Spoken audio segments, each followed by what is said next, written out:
So I have another Conico camera to review here. This is an indoor one. It's got motion detection, moving tracking, and it even has sound tracking on it. It's 1080p. These are good for if you want to use them as like a baby monitor, or if you'd like to use them to kind of watch your pets, or even if you want to stick it at your front door so you can monitor if anybody was to come into your house. So let's go ahead and take a look at it. This is I think my third or fourth Conico that I have reviewed.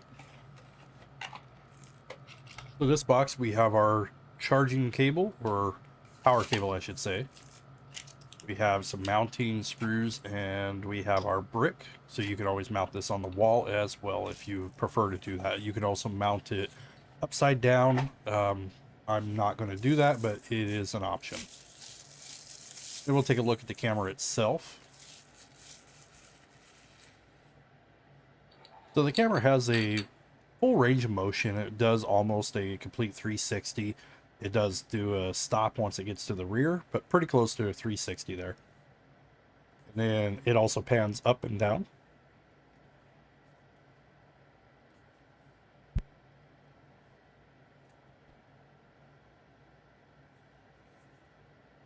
Then on the back, we have our charge port, we have a micro SD slot, and we have an Ethernet. So if you wanted to connect it directly to an Ethernet outlet, that is definitely a possibility, but it has wireless. You'll just need to use 2.4 gigahertz network. Setup is super simple with a lot of these cameras. You just have to scan the QR code with your regular camera app. Once you scan it, it's going to give you a link where you're going to go to that. You just need to install the app, do a sign up, and once you get all registered, then you'll be ready to go to the next step. So it is ready to add the device. Before I do that, I'm going to go ahead and get the camera ready. I'm going to get the SD card in here. And you don't have to use an SD card. I do recommend it. You can use their cloud service, but you will have to pay for the cloud service. Just choose the correct camera, which this is going to be the PTZ. And then the next thing we need to do is get the camera plugged in and get that ready to go. I will use a power brick just for this in the meantime, just to get it going. This makes it a lot easier to get it set up before you actually take it to your location. And what's great about these, they use very little wattage. So with these cameras, a lot of times I can run 2 or 3 days on a lot of motion off of one of these power bricks, so it's pretty nice. We'll go ahead and get this plugged in, and then we'll be ready to get it going.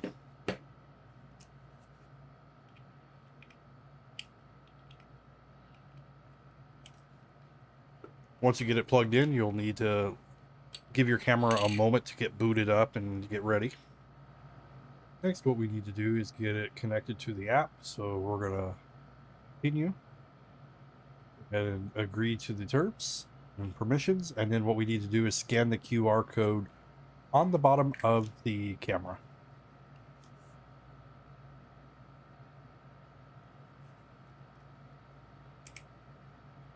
You got to get it just right. There it goes.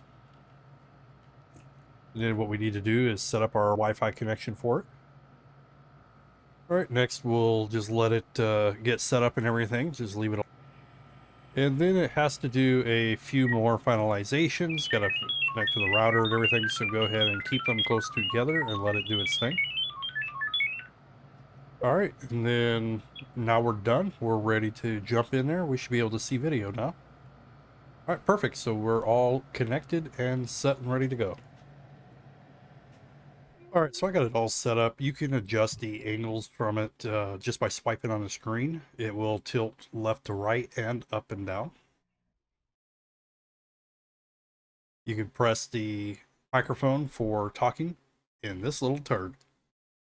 So this would be your daytime quality. Overall, it looks pretty clear, pretty decent. And this little turd I just got rid of her. Anyway, you got your little bit of audio sample there as well. I need to go take care of this, and we'll take a look at the app itself. So if we go into the recordings, it's going to show all the different emotion alerts there at different time frames and everything. And you can click on those and watch that particular clip. All right, so what I want to do is I want to dive into the settings here. There are a lot of different settings. You can upgrade firmware, you can do your about device, you got date, time, all of that different stuff there. If you go to the about, it's going to give you that information. And then if we go to date and time, it'll show you, you'll have a couple different options you can mess with there. Mostly default options are going to be good for you right out of the box. Notifications, you could turn that on and change different notifications so you can get those. You could also enable the alarm on it.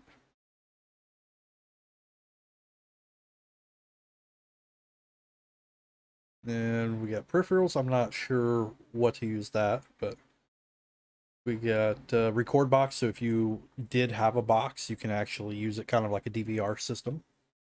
I do not have that to demonstrate. Maybe down the line I can get me one. Frequencies, you can go, I'm going to change it to 60 hertz. I just like a smoother video. It will use a little bit more memory. Motion detection, I want the active tracking on.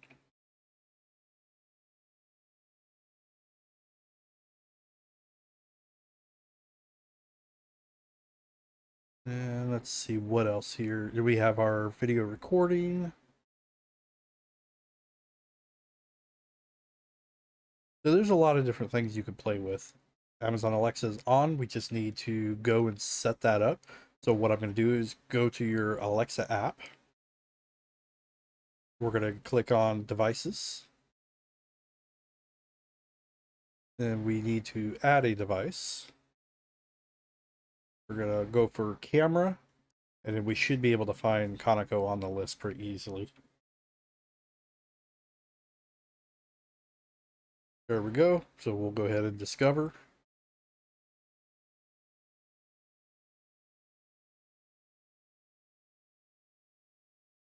And no dice. I bet it's the skill.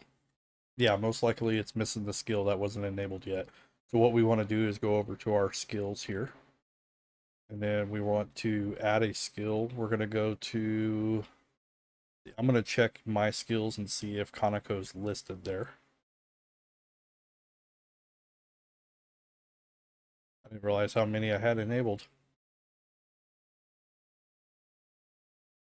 All right, doesn't look like I'm really seeing it here, so we're probably going to have to do a search and then add it. So we'll go ahead and do a search for Conico. Perfect, there it is. Then we want to enable to use. And then looks like it had a little security issue. We're going to proceed anyway. It should be fine. They probably have an expired certificate or something, and then you want to go ahead and log in. All right, once you log into your Conico account you created just a bit ago, it's going to show that it's been linked.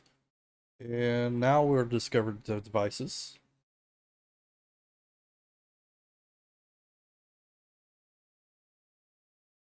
All right, there we go. Perfect. It found the camera for us this time. So definitely save yourself a couple minutes and enable that skill before you do any of the other stuff. What we need to do now is just choose where we're going to put it. I'm going to put mine in the hallway. All right, there we go. So we got that all set up there. Now we can test it out. Alexa, show me hallway. Okay. All right, so it sees it. It is connected now. The Echo Show is always, it seems like it's a little slow when it's connecting the cameras. It's every camera I do. There we go. We're all connected.